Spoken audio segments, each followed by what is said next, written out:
Hello guys, welcome to another video. This one is paper 2 of May-June 2019, variant 2-1. Okay, let's move on to question number 1. So part 1 we have, in 2017, Lauren has a monthly income of $1,800. Part A, how much was her total income in 2017? So 1 month she earns $1,800. So now in 1 year we have 12 months. That will be 12 times 1,800. So let's do that on our calculator. So 12 times 1,800, that will be $21,600 for her yearly income. Moving on to part B. From her monthly income, she has to pay the following things. So let's find out how much she has to pay in total. First one is $500 for rent, then $250, then $120, then $240, and $70. That will be $1,180 for a total expenditure. So now part 1. Each month Lauren saved the rest of her income. What is the percentage did she save? So let's find how much she saved. Saving will be her income minus the expense will be 1,800 minus the expense. That will be what? So 1,800 minus 1,180, that will be 620. Okay, so that is saving. So find the percentage. That will be 620 divided by 1,800 times 100. So let's do this here. Divided by 1,800 times 100. That will be 34.44. So 34.4% she saves on in her account. So now part 2. Lauren's monthly rent was increased by 3.6%.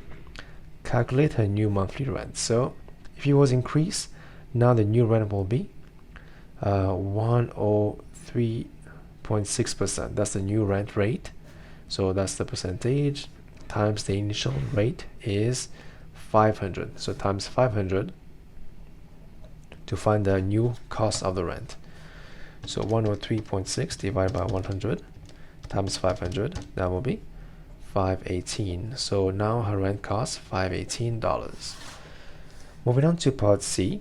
In 2017, Lauren's monthly income was this much, which was 25% less than her monthly income in 2016. So it means that in 2016 her income was X, but now in 2017 her income was 0.75x. If that makes sense. Her income has decreased from here to here by 25%. So it is now 75% of the initial income, which is equal to 1,800. So we have to find the value of X. So X will be this divided by 0.75. So 1,800 divided by 0.75, that will be 2,400. And this will be your answer here. $2,400 for her income in 2016. And that is question number 1. Moving on to question number 2. 10 boys ran in a 100-meter race and a 200-meter race. We have 10 boys.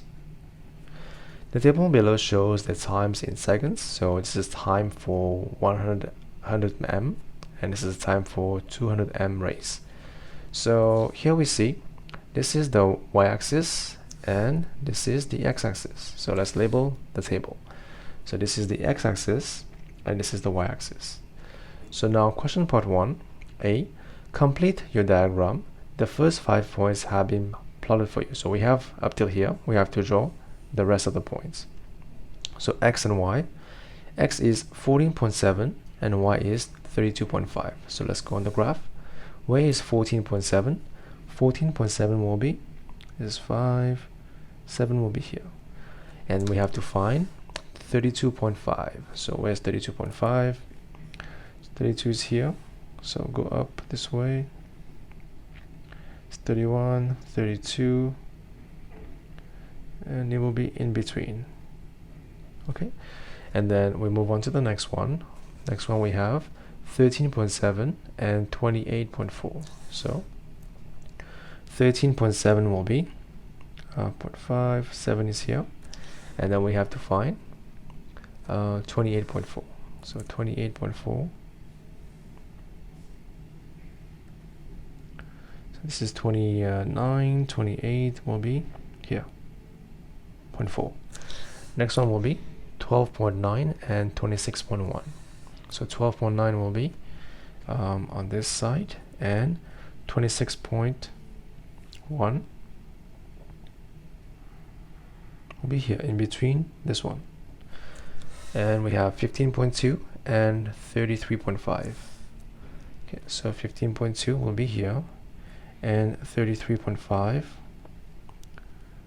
So this is 31, 33 is here, 0.5 will be in between, and the last one we have will be 16.1 and 36. So 16.1 will be here, and 36 will be up here. Okay, so that's the points on this graph. Part 1, okay. Part B, what type of correlation is shown in this diagram? As you can see, as the value of this one increases, the value of y is increasing as well. So it means that it has a positive correlation. So let's write down positive correlation. So now part C, draw a line of best fit. So you have to draw a line that goes through most of the points in the graph. So for me, I'm going to use a different color here so we can see the line well. So I will draw my line, so about this point.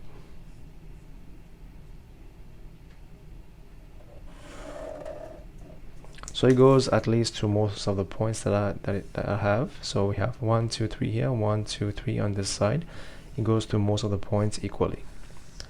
So now part D, another boy recorded a time of 27.5 in a 200-meter race. So this is 200-meter race. So where's 27.5? It will be here. Okay. Use your graph to estimate the time it would take for him to run 100 meters. So we have to use the graph. So we go to this point where we have 27.5. We draw a straight line to cut the graph and find the corresponding value on the x-axis. So here we have 13.1.2.3. So your answer will be 13.3 seconds will be the estimate of the time it would take him to run 100 meters. So that is your answer for part D. And that is all for question number 2. Moving on to question number 3, part A. So we have PBQ, PBQ, and RACS are two straight lines, and they are in the same direction, as you can see here. We have AB is equal to AC. These two are the same. So here we have, as you can see, ABC will be an isosceles triangle, meaning that this angle here will be the same as this angle here. Okay, so now we have QBC. So QBC as 58 and AED as 47. AED as 47. Part A, calculate the angle BAC. So we have to find the angle BAC. So how do you find this angle here? So we have to observe, we have to use these two lines. As you can see, this line and this line are in the same direction, and they are joined by this line. So we know that this angle will be equal to this angle, which is also 58. So let's write down our first reason. Angle QBC. So QBC is equal to angle BCA because they are alternate angles. Alternate angles. That's the first reason. And now, as you can see, this is a isosceles triangle, meaning that this angle is equal to this angle. So this one will be. So we have to use another reason. We have to write angle ABC is also 58 as well because it is isosceles. So from that we get angle BAC will be equal to 180 minus 58 and 58. So minus 58 minus 58, what do you get? You have to use your calculator for that. So 180 minus 58 minus 58, you will get 64 degrees for angle BAC. So this angle here is 64 degrees. Okay, so that was part 1 of this question. Moving on to part 2, we have find angle CDE. So where is CDE? CDE. So find this angle. This is very easy. If you look at this, you have triangle ABD. This is a big triangle, right? You know this is 58. You know this is 47. So what is this?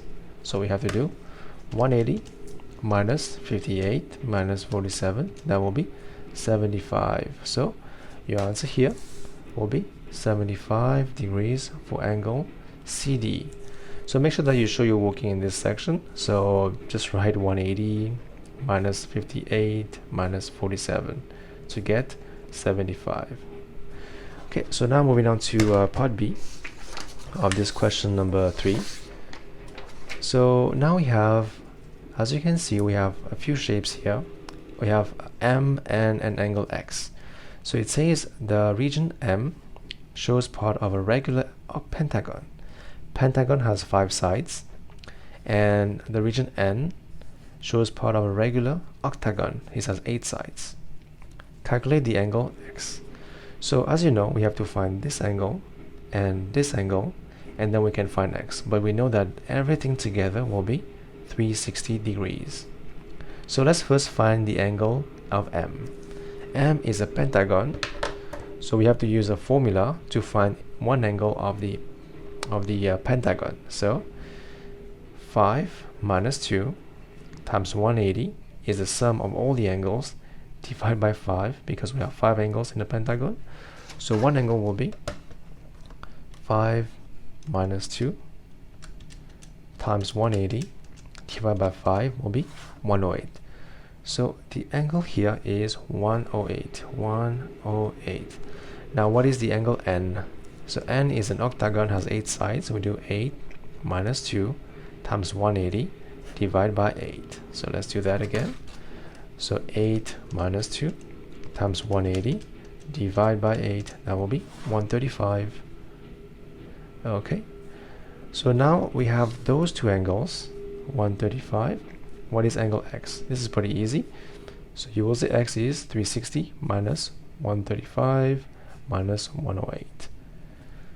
So 360 minus 135.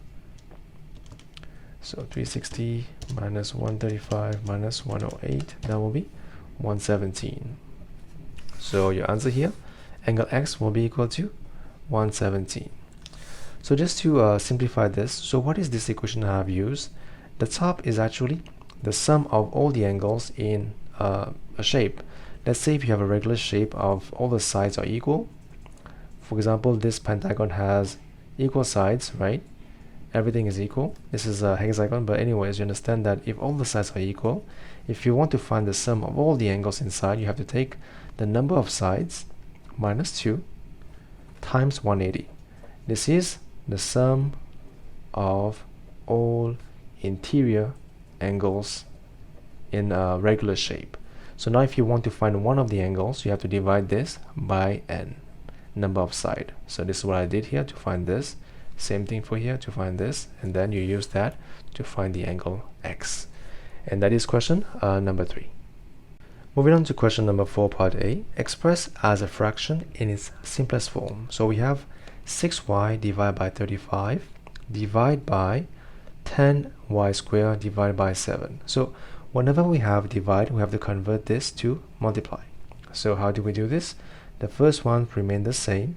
Sorry, the 6y divided by 35, and then we have to change the divide to multiply, and this side we have to flip upside down. It will become 7 over 10y squared. So now we can just simplify. So 7 is 1, this is 5, and this is y here becomes 1 divided by 2, we have 3 and 5.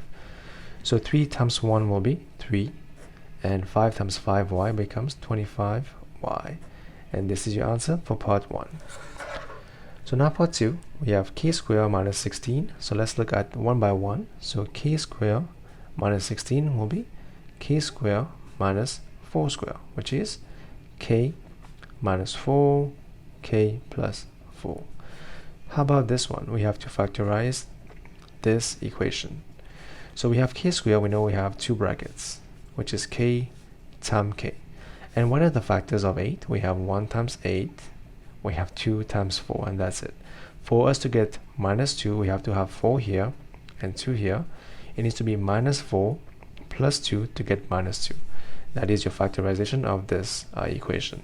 So now let's replace back in the fraction. So we have k minus 4, k plus 4 divided by k plus 2 and k minus 4. So these two are the same, so they cancel each other out. We have k plus 4 left divided by k plus 2. And that is your answer for part 2. Moving on to part B, we have this equation. How do you solve this? So you first have to expand the brackets. So it'll be 3x minus 12 plus 5 equal to 7. So 3x, simplify this, will be minus 7 equal to 7.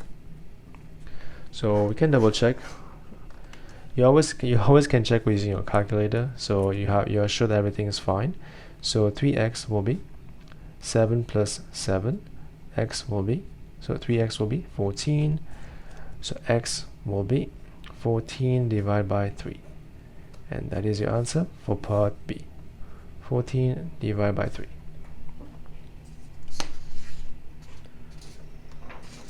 Okay, moving on to part C now. So here we have solve this equation. Show all your workings, give your answer correct to 2 decimal place. So when you see that, you know that we have to use the formula, which is minus b plus minus b squared minus 4ac divided by 2a. So let's find out. So we have 3t squared plus 5t minus 4 equal to 0.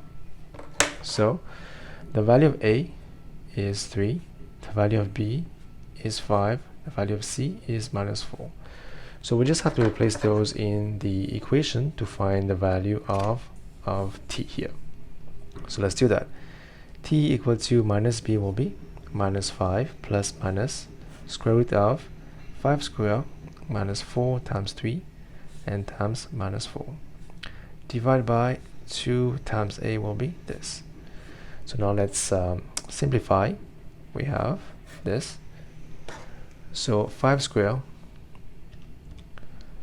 minus 4 times 3 times minus 4. That will be 73. Divided by 6.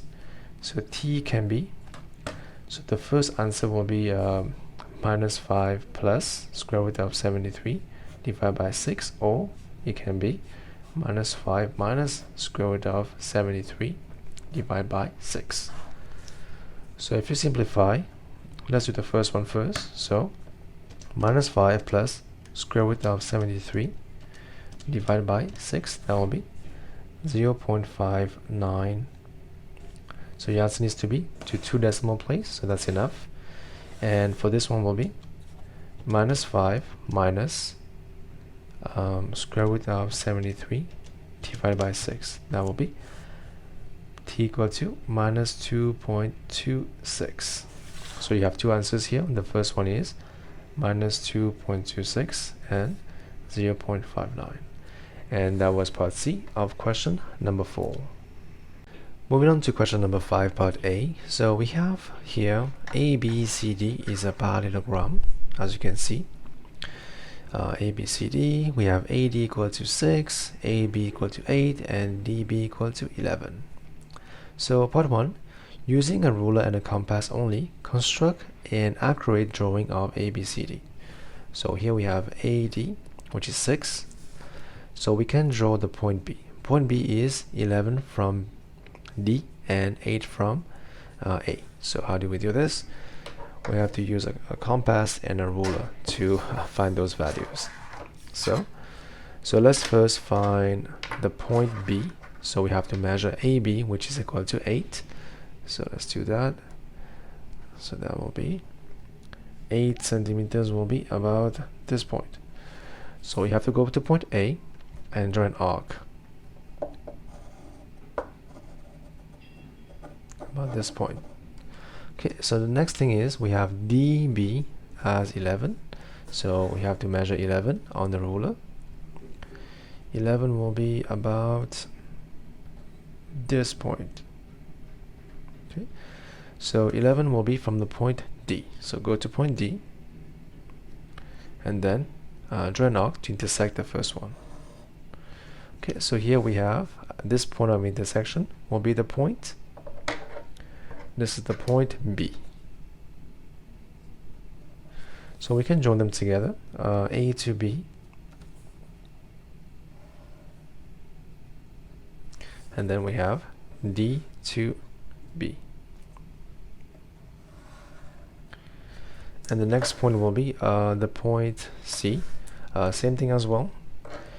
You can, it is 6 from B. So using your compass and a ruler, so you measure 6 centimeters from B.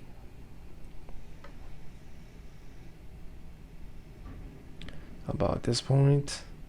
Okay, now go to point B and draw an arc below this side, and it will be 8 from D. So same thing, go to your ruler, measure 8,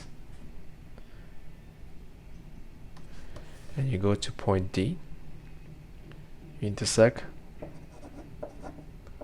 the first arc to form this point. This will be your point. This is the point C. So let's join them together. It needs to be parallel to this, so let's try your best to make it parallel to this. Okay, and then this needs to be in the direction of this as well. So try your best to make it in the same direction.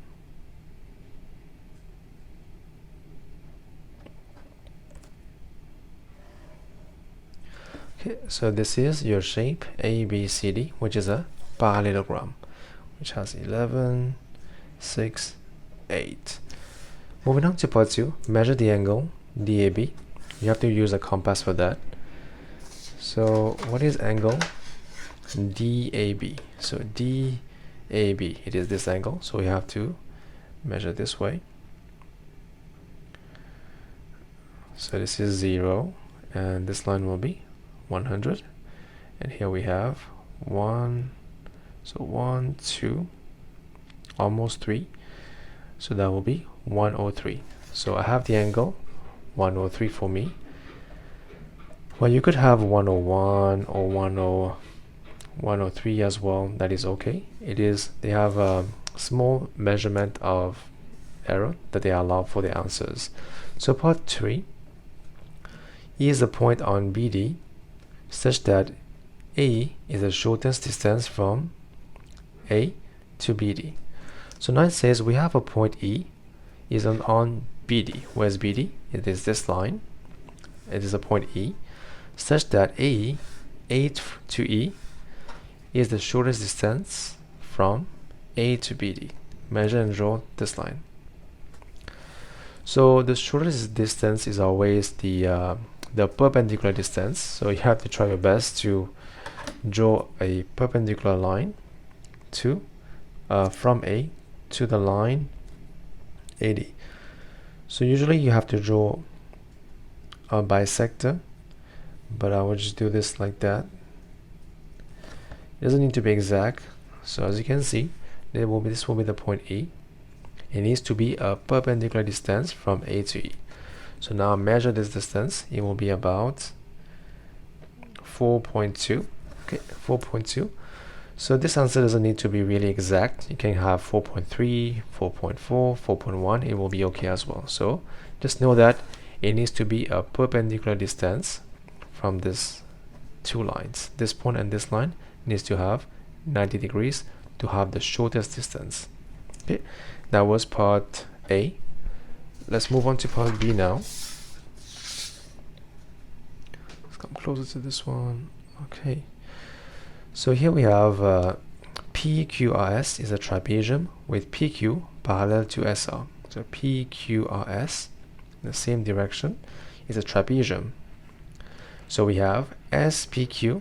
So SPQ is right angle. We have SQ as 15. This is 15. And we have QR as 11. And PSQ as 58. This angle is 58. Part 1, find the side PS. Moving on to part B, here we have PQRS. As you can see here, we have PQ is parallel to SR, and we have this side, and this angle, and this angle. Part 1, calculate the side of PS. PS is this side. So since we have a right angle triangle, we can use the rule of SOHCAHTOA. So we know this is the hypotenuse, so hypotenuse, and we're looking for the side PS, which is the adjacent side. So we have to use CA, which is cos. So cos of angle 58 is equal to PS divided by 15, which is the hypotenuse. So PS is equal to 15 times cos of 58 degrees. That will be what? Let's use our calculator here.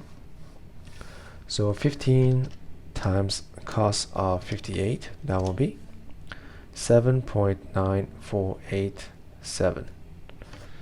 So let's write this length down correct to 2 decimal place. That will be 7.95. That's the side of PS, 7.95. So now part 2, calculate the obtuse angle SRQ. So where is SRQ? SRQ, so we have to find this angle. So how do you find that? So we have to try to play with this shape. Let's try to extend this line. Let's try to extend those two lines and see what do we have. So we observe that here we have an angle. If you find this angle, you can find this angle here.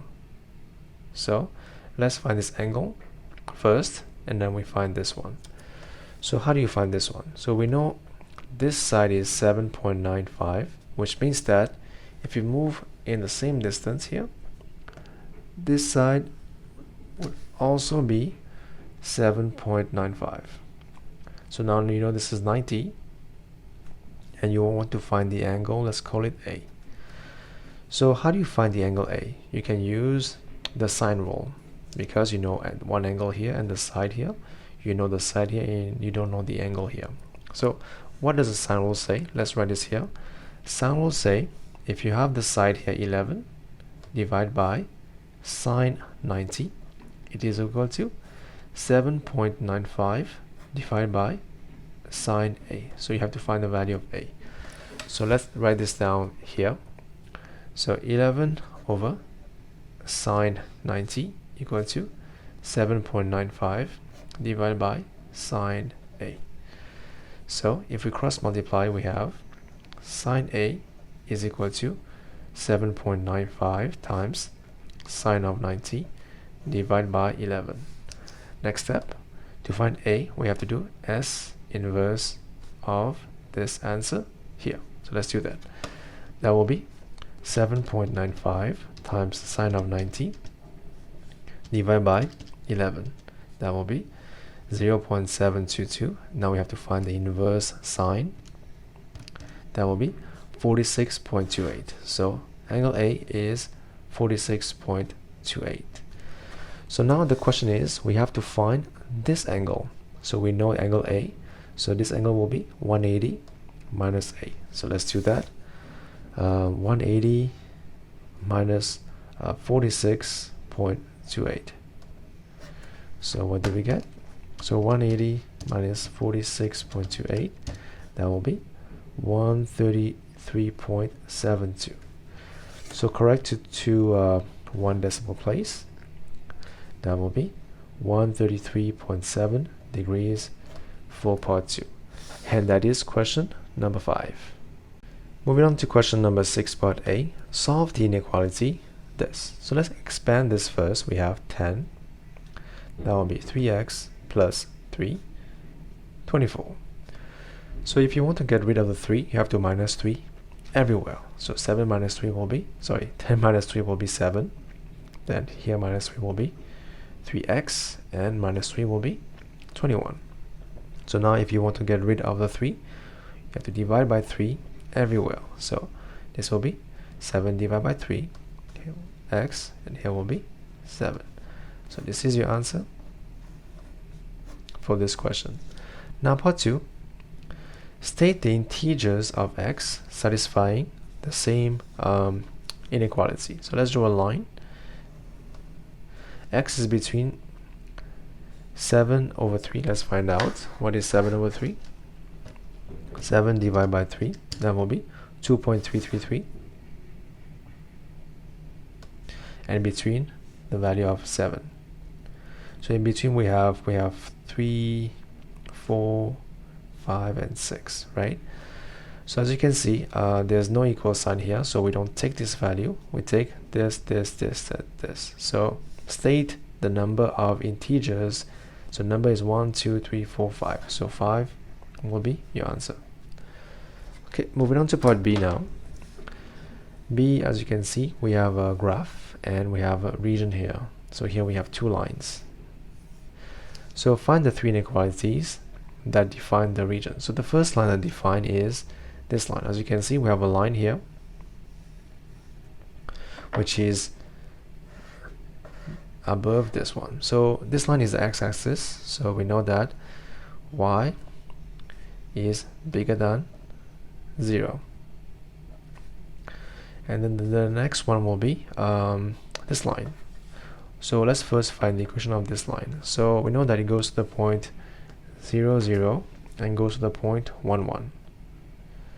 So that's x1, y1, x2, y2. So what is the gradient? The gradient of this line is 1, which means the equation will be y equal to x. So this one is below this line, so we have y is less equal to x. And the next one is this line. It is below this line, so we have to first find the equation of this line. So let's find 2 points. The first point is 3, 0, and second point is 2, 2. So what is the gradient? Is equal to y2 minus y1, which is 2, and 2 minus 3 will be minus 1, which is minus 2, is the gradient. So now what is the equation of the line we have to do? Y minus 0, x minus 3 equal to minus 2. Cross multiply, we have y equal to minus 2x plus 6. So your answer here will be y is less than equal to minus 2x plus 6. And those are the 3 equations that we need to define this region, and that is question number 6. Question number 7, we have f of x equal to 5x minus 7, g of x equal to x plus 4 divided by 3. First one, find f of 6, which means we have to replace the value of x by 6. So f of 6 will be 5 times 6 minus 7, which is 30, minus 7, which is 23. That will be your answer for part A. Now find g inverse of x. So we know that g of x is equal to x plus 4 divided by 3. Step number 1 is let y equal to g of x, which is 4 divided by 3. So now we have to make x the subject of formula. We cross multiply, we have 3y equal to x plus 4. We bring this here, x will be 3y minus 4. So thus g inverse of x will be 3x minus 4. That will be your answer for part B. Part C, given that f of p, where x equal to p, is equal to g of p, same thing, minus 2. So let's replace that in both functions. So we know that f of x is 5x minus 7, and g of x is x plus 4 divided by 3. So what is f of p? F of p is replacing the value of x by p, 5p minus 7. And what is g of p? Same thing, replacing x by p. That will be this one. So now let's replace those two back in the equation. We have 5p minus 7 equal to p plus 4 divided by 3 minus 2. So if you want to get rid of the 3, we can multiply by 3 everywhere. So we have 15p minus 21 equal to p plus 4 minus 6. So if you bring p on one side, so 15 minus p will be 15p minus 1p, that will be 14p. And bring this one over here, we have 4 minus 6 plus 21. So let's continue here. 14p is equal to what? So that will be 4 minus 6 plus 21. That will be 19. So p will be 19 divided by 14. And that will be your answer, 4p. If you can also express this as a mixed number, which will be 1, 5 over 14, or decimal, which is 1.36 if you want to. But this is the answer of the question part C. Now part D, we have g of this is equal to ax plus b. Find the value of a and b. So very easy again. We know that g of x is equal to x plus 4 over 3. Now we have to replace the value of x by this, which is g of 5x minus 7. This will become 5x minus 7 plus 4 divided by 3. That will be 5x minus, so minus 7 plus 3 is minus 3 divided by 3. That will be 5 divided by 3x minus 1. So g of 5x minus 7 is equal to 5 over 3x minus 1. If you compare with this, we have ax plus b. It means that a is equal to 5 over 3 and b is equal to minus 1. And that's it for question number 7. Moving on to question number 8, the table summarizes the distance dm that 80 women threw the javelin. So we have this group and these groups and the frequencies of each groups. So part A, one of these movements is chosen at random. Find the probability that she threw the javelin 30 meter or less. It means that it will be 30 meter or less. It will be these two, which is 6 plus 16 will be 22 divided by 80, which has 80 women. So that will be what? Let's find out. So 22 divided by 80, that will be 11 over 40. So that will be your answer for part 1. Now part B, calculate an estimate for the mean distance the javelin was thrown. So if you want to find the mean, you first have to find the midpoint of those groups. Let's call it x. So midpoint will be 22.5. How do I find this? I plus this 2 divided by 2. That will be 27.5, 32.5.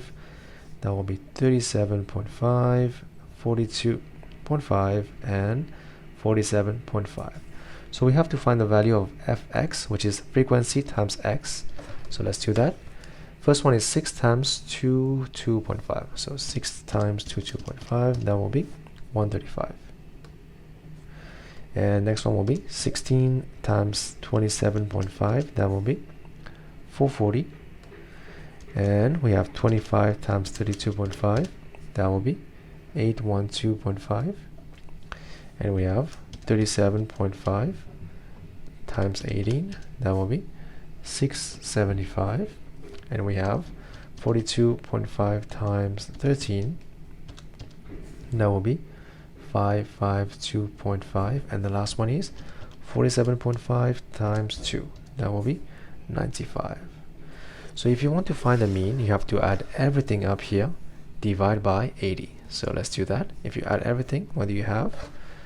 So let's do one by one. So 135 plus 440 plus this and plus 67.5 plus 552.5 and 95. That will be 2710.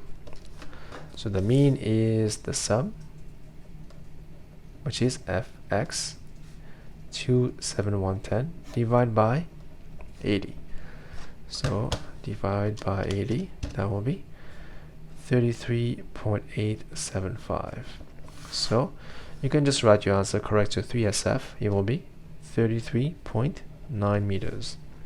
Now part C, draw a cumulative frequency diagram for this data. So if you want to draw a cumulative frequency, you first have to find the cumulative frequency, CF. The first one is 6. The second one, you have to add those two. 6 plus 16 will be 22. And then you have to add this plus this, that will be 47. And this plus this, that will be 65. And this plus this, that will be 78. And last one will be 80. So you have to get 80 and 80 for the last part.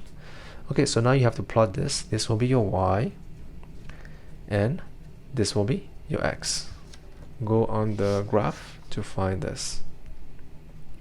This here will be your X here. So, sorry, this is the X-axis. This value here will be your X-axis, and this will be your Y. So let's go on the graph to find out. Okay, let's pull up the camera so we can see the whole graph. Okay, so that's the whole graph here. So I have written the points here so we can just read from here and not to have to flip the points over again. The first point is 25.6. So 25.6 will be here. Second one is 30.22. So 30.22 will be here. And the next one will be 35.47. 35.47 will be here. And we have 40.65. So 40 is here, 65 is here. And we have 45.78. So 45.78 will be about, this is 75, 78 is here, and the last point is 50 will be 80. As you can see, in most cases, a cumulative frequency curve have this shape, a shape of an inverse S. So let's do that. So let's use a different color here so I can join these curves properly. So make sure that you draw everything on the points, right? Try your best to make it as smooth as possible.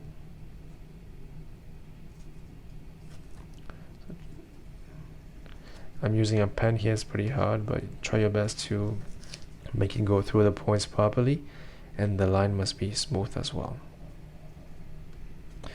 Okay, so that is the curve for the points that we have. Okay, moving on to part D. Use a graph to find an estimate for the median. The median is the mid value, so you have to do half times 80, which is the number of women.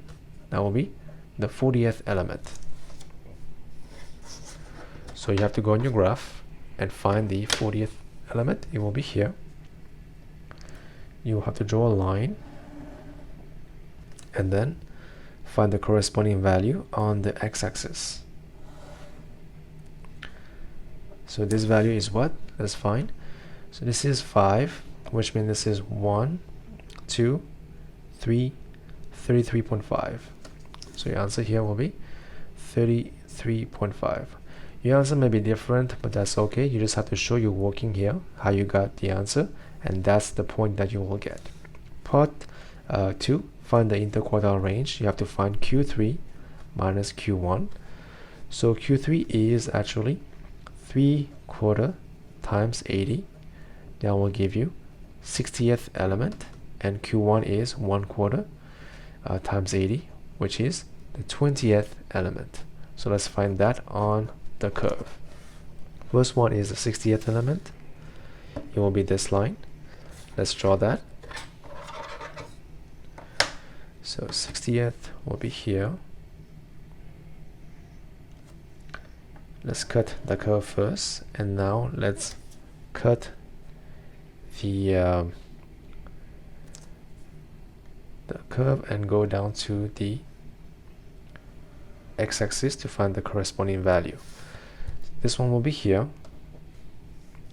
and this is what? 36, 37, 38, 38.5. So this one is 38.5. We have to minus this one, which is the 20th element. So same thing here, go to 20.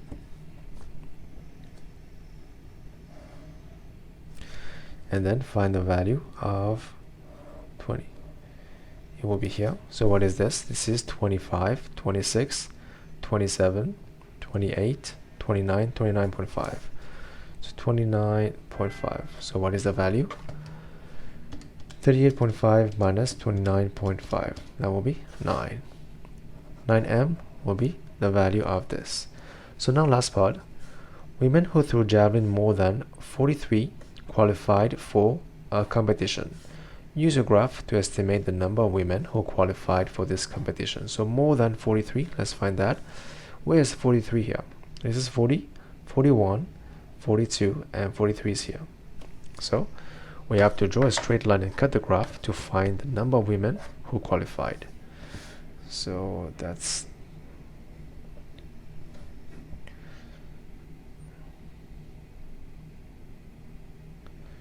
let's try our best here. Okay. So that's the line and cut the graph here. So let's find the value.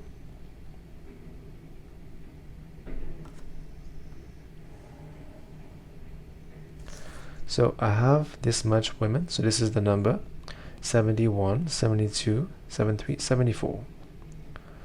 So which means that we have to find the number of women who qualified. Qualified is who threw more than 43. More than 43, which means it needs to be this one. So 80 minus 74 is what? It's 6. So your answer will be 6 for the number of women who qualified for this competition. And that's it for this question. Moving on to question 9, we have part A. In the diagram, PQ is 4P. This is 4P. Let's write this down. We have QR is 3Q. QR is 3Q. Okay. We have PT.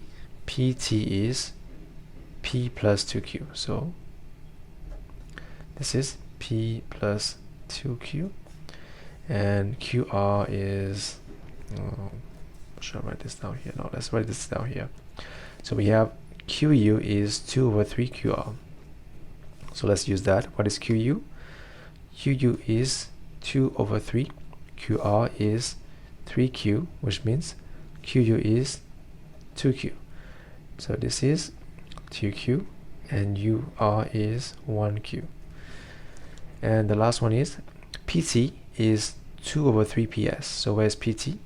PT is this, is 2 over 3 PS. So PS is what?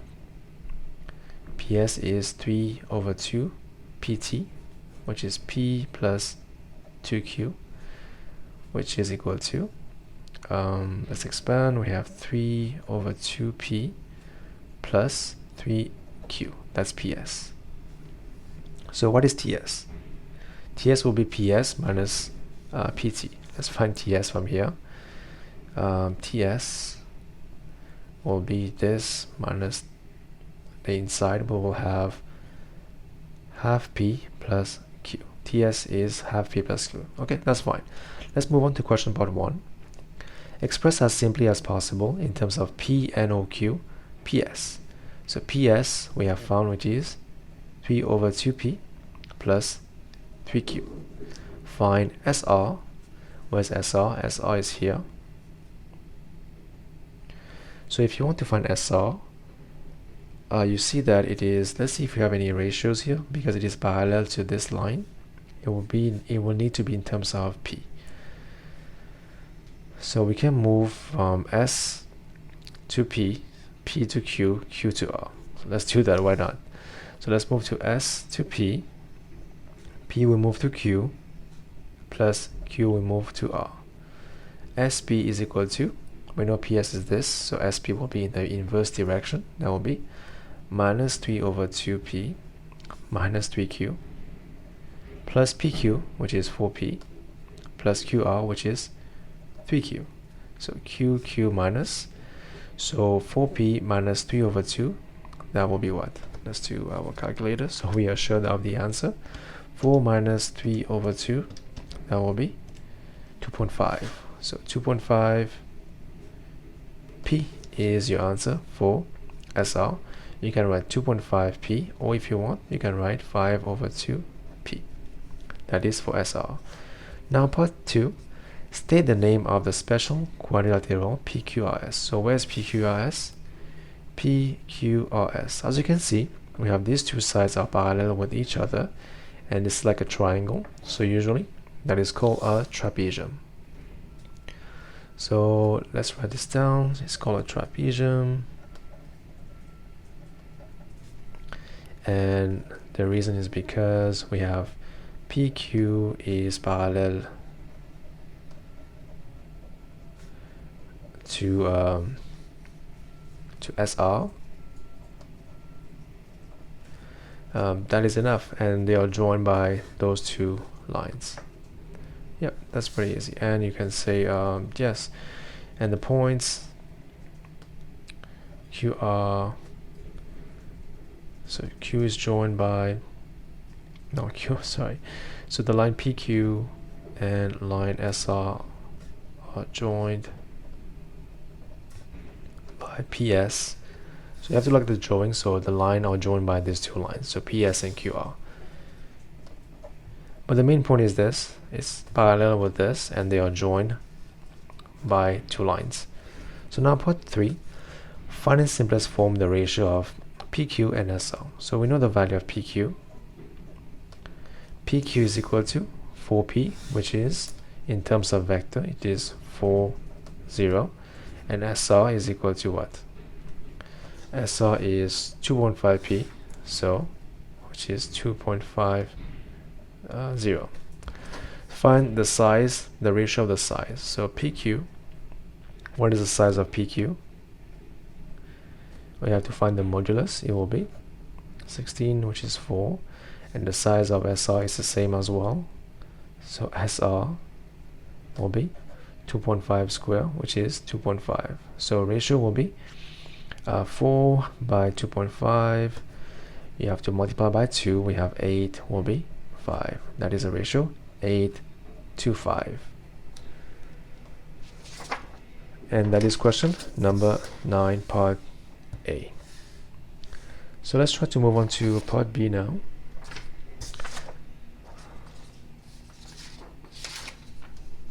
Question number 10. So we have a diagram shows a triangular prism. This is the triangle, and this forms a triangular prism. All lengths are in centimeters. So part A, show that the volume V of the prism is given by this equation. So how do you find the volume of a prism? You have to find the area of this cross section times the length. So how do you find the area of this triangle? We have to use a formula, which is half times sine of the angle here, which is 30, times both sides, which is x, times 8 minus x. Okay, so let's expand. So what is this? We can use our calculator to find this out. So sine 30 is what?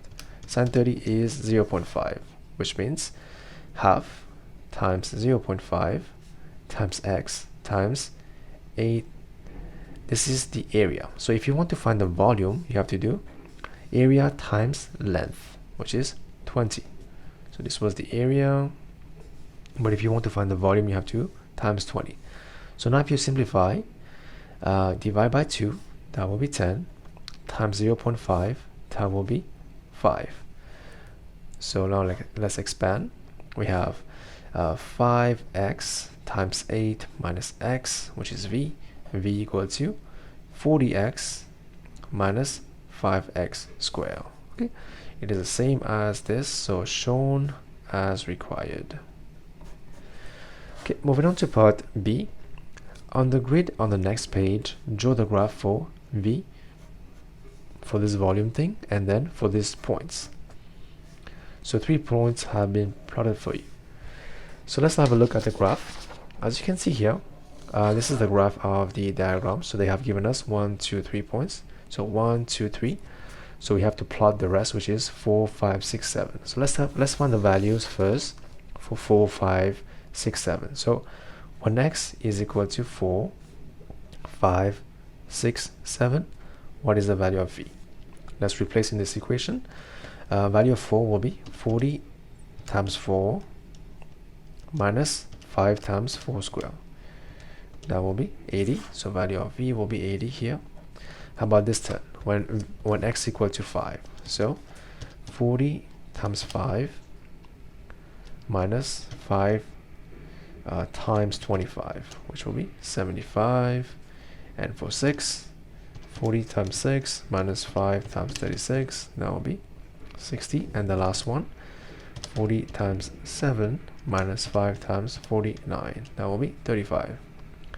So those are the points we need to plot on the graph. So the first point is 480.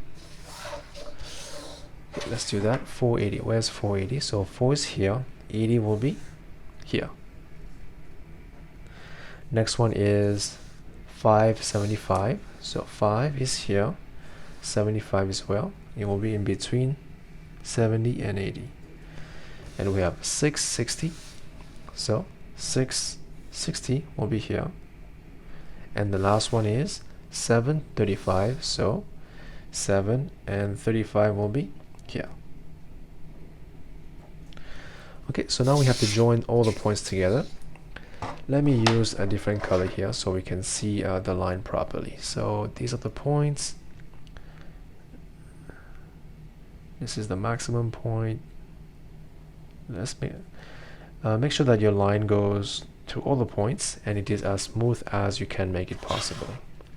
So this will be this point here. Okay, so this is your graph.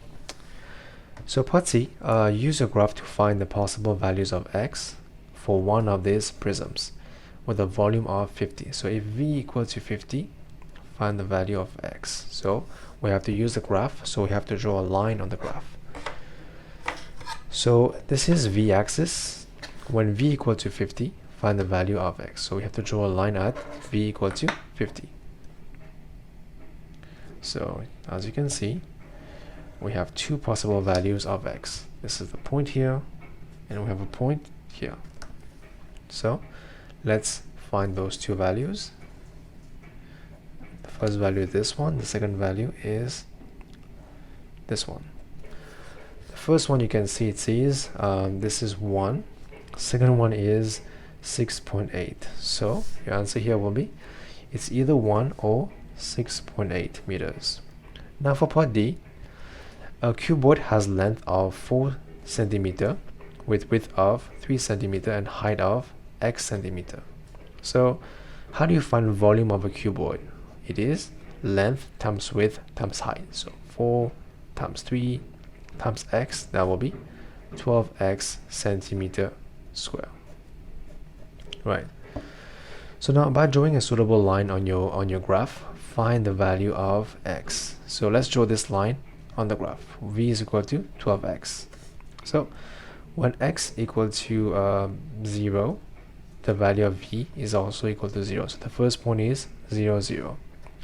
Now if let's find the other point. So if the value of x equal to, let's say 3, the value of v will be 36. So that's the second point we have. Let's draw our line on the curve. First point is 0, 0. Oh, so here we don't have 0, 0. So we have to start from, let's try x equal to 1. V will be 12. So 1, 12. So, I made a mistake. It's actually 1.5 here. It's not, we don't have 0, 0. So this will be 1.5. Okay. So 1, 12.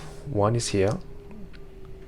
We don't even have 12. That's crazy. Let's do with this one. 3, 36. So 3, 36 will be, this is 35. 36 will be our first point here. And next point we can choose, let's choose x to be 5. V will be 60. 560.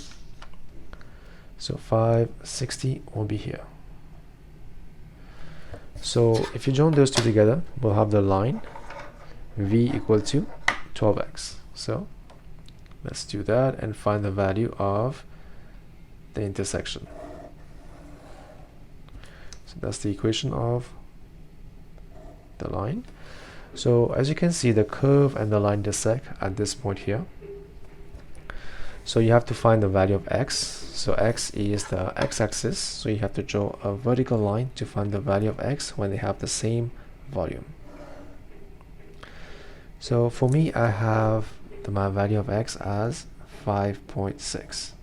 Okay, so my answer will be x equal to 5.6 centimeters. That will be my answer for part D. And that was question number 10. Moving on to question number 11. The diagram shows the positions of two ports A and B. So we have A and B, and a lighthouse L. The bearing of B from L is 62, and we have AB equal to 13, BL equal to 14, and AL equal to 8. So these are the lengths from each other. Part A, calculate the bearing of A from L. Bearing of A from L. So we have to find this big angle. But first we need to find this one. Let's call this one angle X. So how to find angle X? We know all the three sides of this triangle. We have to use cosine rule. So let's use the cosine rule. So cos of angle X is equal to sum of those two sides square. So 8 square minus 13 square divided by 2 times 14 and 8. So now let's try to simplify this equation. So cos x will be equal to what? Here we can use our calculator. So that will be 14 square plus 8 square minus 13 square divided by 2 times 14 times 8. That will be 0.40625. The value of x will be cos inverse of the answer, which will be, so cos inverse of the answer will be 66.03 degrees, which is 66 degrees will be here. So now the bearing of A from L is this two together. So 62 plus 66, that will be 8 and 2. Your answer will be 128 degrees for the bearing of A from L. Now part B. A boat is located at point C. We don't know where is C for now, but we know that C is 11 km from B, and the angle BCA is 90. Okay, so BCA is 90, which means that it needs to be 90 degrees from A, right? It needs to be straight, and this needs to be a horizontal line. So we have angle here. So B is 90. We know that C is 11 km. This is 11 km, this two, and this is 13. Okay. So now what do we have? The boat travels to port A in a straight line. So from point C, it goes to port A in a straight line, so in this direction. Find the distance the boat travels. So it's pretty easy. As you can see, we have a right angle triangle. We have to find distance AC. So we have to use the Pythagoras theorem, which tells us that hypotenuse square is equal to 11 plus AC square. So AC will be 13 square minus 11 square, that will be 48. So AC will be square root of 48, that will be 6.9282. So your answer in terms of kilometers will be 3SF 6.93. So 6.93 km. Okay, so now moving on to part C. It says the boat then travels in a straight line from port A to port B. It travels at a speed of 3.7 km in 1 hour. That's a speed. Calculate the time it takes. We have to find the time it takes for the boat to travel from port A to port B. So where's A? Let's find A. A is here, to port B, it's 13 km. So distance from A to B is 13 km. We have to find the time it takes for it to travel from A to B. So it takes him 1 hour to travel 3.75 km. So for him to travel 13 km, so here it will be 1 divided by 3.75 times 13. So let's do that. That will be 1 divided by 3.75 times 13. That will be, let's do fraction, 3, 7, or 15 hours. So this is hours, so 3, and this is what? So let's do 7 over 15 times 60 for minutes. That will be 28 minutes. So your answer is 3 hours and 28 minutes. So first you write an hour and then you do this times 60 for minutes. You will have 28. So this is question number C. And that was the last question of this paper. If you guys have any requests or questions, please leave a comment down below. I will get back to you as soon as possible.